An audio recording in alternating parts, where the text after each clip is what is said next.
E aí, manos e minas, tudo bem com vocês? Vamos para mais uma videoaula hoje? Nossa videoaula hoje é sobre a equação geral da reta. Algumas pessoas pensam que a reta só pode ser representada de forma geométrica, como essa aqui que eu coloquei no gráfico. Porém, a reta também pode ser representada de forma algébrica. E dentre as formas que ela pode ser representada de forma algébrica, como assim, professor, de forma algébrica?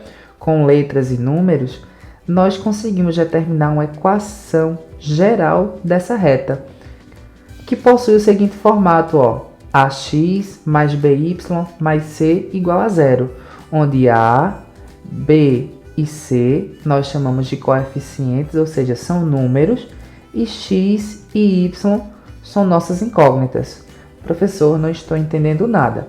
Então vamos lá, pessoal, vamos entender rapidamente de onde é que vem essa ideia da equação geral da reta, né? Como é que a gente determina isso? Eu coloquei aqui nesse plano cartesiano uma reta com dois pontos, o ponto A e o ponto B. O ponto A com as coordenadas x de A e ya, né? Porque é um valor relacionado a um eixo x e outro valor relacionado ao eixo y. E da mesma forma o ponto B, só que eu coloquei para ele coordenada x do ponto B e y do ponto B, certo? O que é que nós precisamos saber para determinarmos a equação geral de uma reta? Nós precisamos de dois pontos, né, quaisquer dois pontos da reta, e nós precisamos também de um terceiro ponto, pode ser qualquer outro ponto da reta. Eu vou pegar um ponto aqui que eu vou chamar de ponto P, que é um ponto genérico, tá? Pode ser em qualquer lugar da reta. Como nós estamos falando em qualquer ponto da reta, nós estamos falando em um ponto que vai ter uma coordenada no eixo x e uma coordenada no eixo y também, correto? E professor, onde é que isso vai nos ajudar a encontrar a equação geral da reta? Porque para e pensa comigo, se eu tenho dois pontos na reta que eu conheço e um ponto genérico, como é que eu posso afirmar que esses três pontos pertencem à mesma reta? Lembra da nossa aula sobre condição de alinhamento de três pontos? Para que nós verifiquemos se esses três pontos fazem parte da mesma reta ou não, ou provemos que eles fazem parte da mesma reta, ou seja, que sejam colineares, nós só precisamos formar uma matriz com as coordenadas destes pontos e o determinante desta matriz, de ordem 3×3, tem que ser igual a zero, lembra? Por isso que aqui ao lado, ó, eu coloquei essa matriz. Quem é x e y? X e y são as coordenadas de quaisquer pontos que eu pegue naquela reta. Como exemplo aqui, eu coloquei esse ponto P, né? Quem é x, a, y, a? São as coordenadas daquele ponto A, que eu coloquei no exemplo. E x, b, y, b são as coordenadas do ponto B que eu coloquei no mesmo exemplo. Quer dizer que quando nós encontrarmos este determinante com estas coordenadas e igualarmos a zero, nós vamos encontrar, pessoal, uma equação geral para essa reta, com este formato aqui, ó, ax mais by mais c igual a zero. Professor, eu não estou entendendo muito ainda não, então vamos para a melhor parte. Vamos fazer um exemplo de como encontrar a equação geral de uma reta. Neste exemplo 1, nós temos o seguinte, pessoal. Determina a equação geral da reta que passa pelos pontos 3 e menos 1 e 2 e 5. Aqui é como se nós estivéssemos com um ponto A e com um ponto B. Que essas letrinhas, pessoal, não interferem em nada, tá? Pode ser ponto C, D. Independente da letra, nós temos dois pontos aqui, não é isso? E como é que nós encontramos a equação geral? Nós só precisamos montar uma matriz com estes dois pontos e um ponto genérico da reta, um ponto qualquer. Então, sempre nós vamos fazer o seguinte, ó. Nós vamos começar colocando x e y, porque são as coordenadas de um ponto genérico. Sempre vamos começar por aí, tá certo? E em seguida, nós vamos colocar as coordenadas dos pontos que nós conhecemos da reta. Nesse caso, 3 e menos 1 e 2 e 5. Vamos terminar de preencher a matriz com essa terceira coluna com o número 1. E o determinante dessa matriz nós vamos igualar a zero, né? Porque se são pontos que fazem parte da mesma reta, o determinante é igual a zero. Tranquilo? Agora nós vamos calcular o determinante. Vamos repetir as duas primeiras colunas e agora nós vamos fazer o cálculo partindo de cada diagonal. Essa diagonal como ela é principal, ela é positiva, né? Então, vamos ficar com x vezes menos 1, menos x vezes 1, menos x. Partindo para a segunda diagonal, nós temos o seguinte, y vezes 1, y vezes 2, 2y. Como todos os elementos são positivos e a diagonal é positiva, o sinal permanece positivo. A terceira diagonal principal também é positiva e nós vamos multiplicar da seguinte forma. 1 vezes 3, 3. 3 vezes 5, 15. Então, vamos ficar com mais 15, não é isso?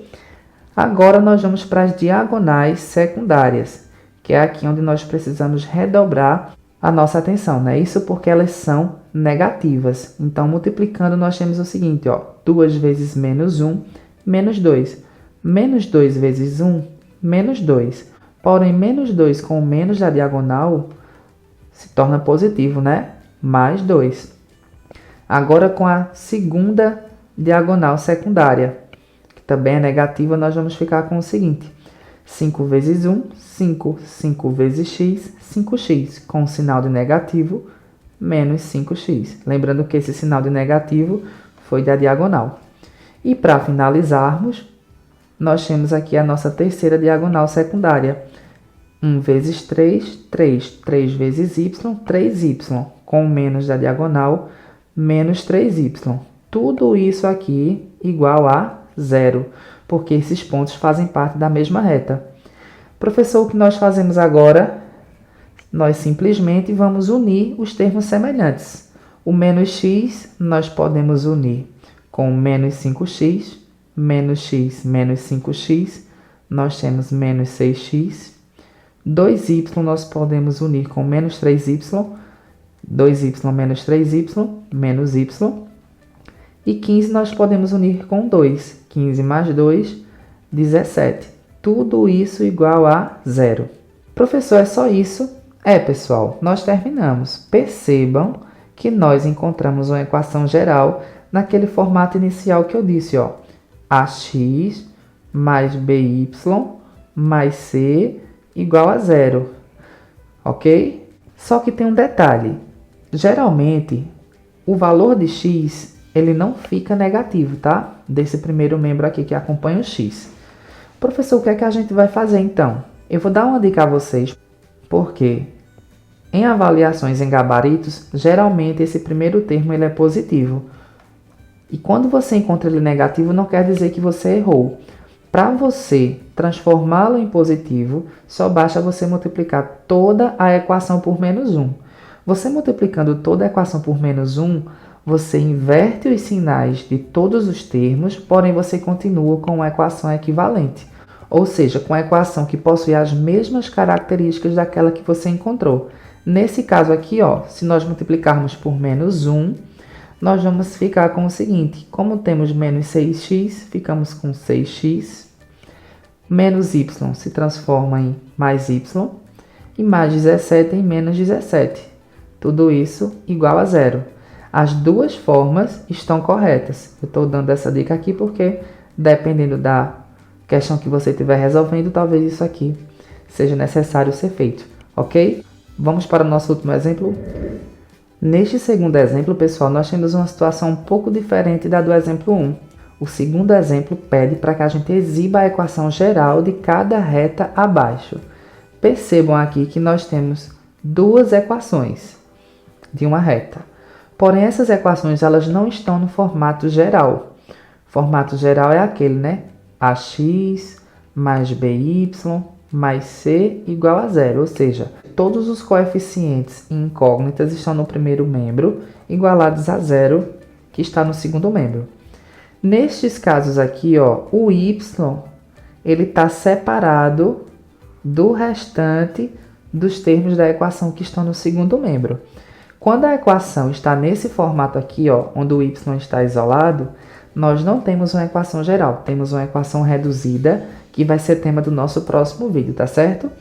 E nós vamos aprender aqui agora como transformarmos essa equação reduzida no formato da geral e no próximo vídeo nós vamos fazer o inverso, tranquilo? Neste primeiro caso aqui, o que é que nós precisamos fazer?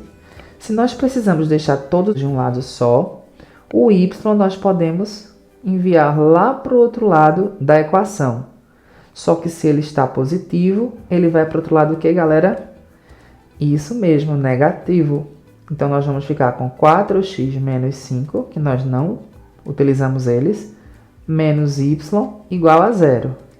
Para organizarmos melhor, nós colocamos x, y e os números que não possuem as letrinhas, tá certo? Então, nós vamos ficar com 4x menos y menos 5 igual a 0. Nós só organizamos aqui. Então, vejam só. Nós transformamos aquela equação reduzida numa equação geral da reta. Tá vendo que ficou igual a 0?